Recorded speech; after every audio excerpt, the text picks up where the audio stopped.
Bharatiya Janata party के राष्ट्रीय प्रवक्ता और राज्यसभा सदस्य सुधांशु त्रिवेदी ने सोमवार को राज्य के मुख्य विपक्षी समाजवादी पार्टी के अध्यक्ष पर प्रहार करते हुए आरोप लगाया कि अखिलेश यादव के लिए भाईचारे का मतलब केवल माफिया भाई लोगों का साथ ही है। सोमवार को भारतीय जनता पार्टी के प्रदेश मुख्यालय में आयोजित पत्रकार वार्ता में सुधांशु त्रिवेदी ने कहा कि जब समाजवादी पार्टी से जुड़े अपराधियों की बात आती है तो अखिलेश यादव के कान बंद हो जाते हैं।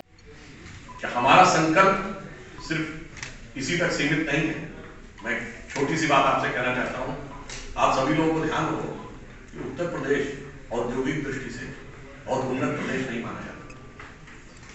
आप सभी प्रबुद्ध पत्रकार हैं, आपको ध्यान होगा कि अभी भारत ने ब्रह्मोस मिसाइल पहली बार एक्सपोर्ट की है और वो फिलीपींस को। हम दुनिया में मिसाइल एक्सपोर्ट करने वाले पहले देश बने हैं और ब्रह्मोस मिसाइल की फैक्ट्री अब जो उत्तर प्रदेश का डिफेंस कॉरिडोर लखनऊ के पास बन रहा है वहां पर बननी शुरू हो जाएगी। तो आप ये सोचिए कि हमारी सरकार आने पर यह कितने गर्व का विषय होगा कि भारत में वह मिसाइल बनेगी जो अंतरराष्ट्रीय स्तर की होगी, एक्सपोर्ट होगी और वह लखनऊ में बनेगी। ये सिर्फ एक वानगी है कि अर्थव्यवस्था की दृष्टि से भी हम किस नए मुकाम की तरफ बढ़ रहे हैं। और जो पूर्व में हमने किया है, हम सभी लोग मोबाइल का प्रयोग करते हैं। जब हमारी सरकार आई तो केवल 2 फैक्ट्रियां थी, आज 140 फैक्ट्रियां हैं और आज विश्व में सबसे बड़ी कंपनी जो मोबाइल बनाने वाली है सैमसंग, उसकी विश्व की सबसे बड़ी फैक्ट्री उत्तर प्रदेश के नोएडा में। तो ये हमने करके दिखाया है और ब्रह्मोस मिसाइल की मैन्युफैक्चरिंग स्टार्ट होगी जिसकी की एक्सपोर्ट विदेश तक होगा। उन्होंने कहा कि अपराध, अराजकता, लूट और दंगों की बात होती है तो उन्हें दिखाई देना बंद हो जाता है और बात जब भ्रष्टाचार की हो तो उनका मुंह भी बंद हो जाता है।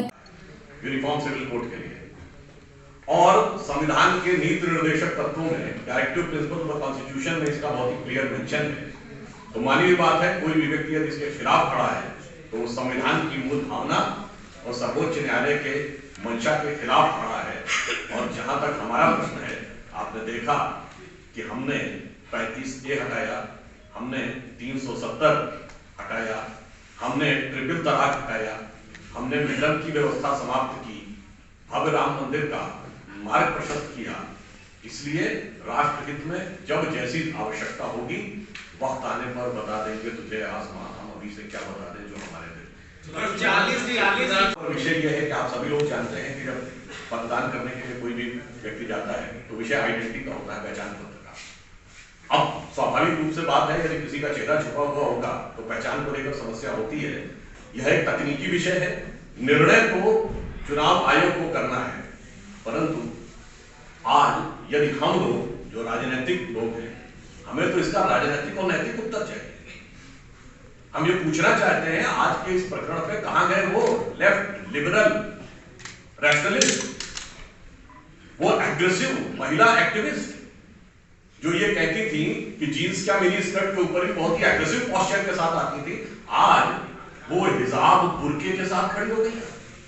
इससे बहुत साफ है ना उनको महिलाओं की स्वतंत्रता से मतलब है, न किसी प्रकार की समानता से मतलब है। उनका प्योर एजेंडा राजनीतिक। त्रिवेदी ने दावा किया कि दूसरे चरण के मतदान के साथ ही भाजपा की दूसरी पारी का मार्ग प्रशस्त हुआ है। उन्होंने आरोप लगाया कि इस चरण में सपा सरकार के दौरान सुपर सीएम रहे आजम खान और उनके बेटे अब्दुल्ला आजम जैसे लोग चुनाव लड़ रहे हैं। भाजपा नेता ने इमरान मसूद के सपा का दामन थामने को लेकर कांग्रेस पर भी निशाना साधा। त्रिवेदी ने कहा अखिलेश यादव को बताना चाहिए कि उनकी नजर में भाई कौन है। उनके लिए असलम चौधरी, नाहिद हसन क्या है। अभी आगे के चरण में मुख्तार अंसारी और अतीक अहमद भी नजर आएंगे और उनके लिए ये भाई लोग ही भाईचारे के प्रतीक हैं। उसके ऊपर उन्होंने दुखी होकर लिखा था कि काजू भुना है प्लेट में, विस्की गिलास में, उतरा है रामराज्य विधायक निवास में। और आगे की लाइन थी, पक्के समाजवादी हैं तस्कर हो या डकैत। जो उनकी लाइन है, पक्के समाजवादी हैं तस्कर हो या डकैत, कितना असर है खादी के उजरे लिबास। इसीलिए जब किसी अपराधी की बात आती है तो अखिलेश जी के कान बंद हो जाते हैं। जब किसी बाहुबली की बात आती है तो उनके मुंह बंद हो जाते हैं। और जब अपराध, हत्या, अपहरण, विरोधी उपयोग होता है तो उनकी आंखें बंद हो जाए। धन्यवाद। सुधांशु है और कौन चाह रहा है। जहां तक हमारा प्रश्न है तो हम ये कहना चाहते हैं कि हम स्पष्ट रूप से विकास और युवाओं को, समाज के हर वर्ग को आगे ले जाने के लिए, चाहे वृद्ध हो या युवा, महिला हो, शिक्षित हो, बेरोजगार हो, सबके लिए पूरी संवेदनशीलता से आगे बढ़ रहे हैं। जैसे आपको ध्यान हो कि वृद्ध पेंशन हो, विधवा पेंशन हो, निराश्रित महिला की पेंशन हो, दिव्यांग की पेंशन हो, हमने 300 से 1000 किया था और अब हम उसको 1500 रुपए महीना करने जा रहे हैं। अगर मेधावी छात्राओं के लिए हमने स्कूटी की व्यवस्था की है। प्रतियोगी परीक्षाओं के लिए जो छात्र कोचिंग की सुविधा के आकांक्षी रहते हैं उनके लिए मुफ्त कोचिंग की व्यवस्था, जिसमें SC, ST और OBC वर्ग के छात्रों के लिए भी विशेष प्रावधान की हमने व्यवस्था की है। और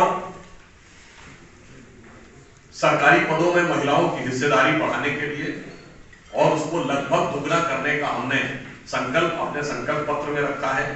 स्वास्थ्य सुविधाओं को बेहतर करने के लिए MBBS में 1400 से 4200 हमने किया था, अब हम 8400 सीटें करने के लिए जा रहे हैं और 6000 डॉक्टर और 14000 पैरामेडिक स्टाफ की नियुक्ति के लिए हमने संकल्प किया है। तो हमारा संकल्प तो ये है और उनका संकल्प क्या है? उनका संकल्प है कि वो बच्चियों को हिजाब और बुर्का पहनाएंगे। हमारा संकल्प ये है कि हम हिस्सेदारी बढ़ाएंगे, शिक्षा में आगे बढ़ाएंगे और इस प्रकार की चीजों में आगे ले जाएंगे।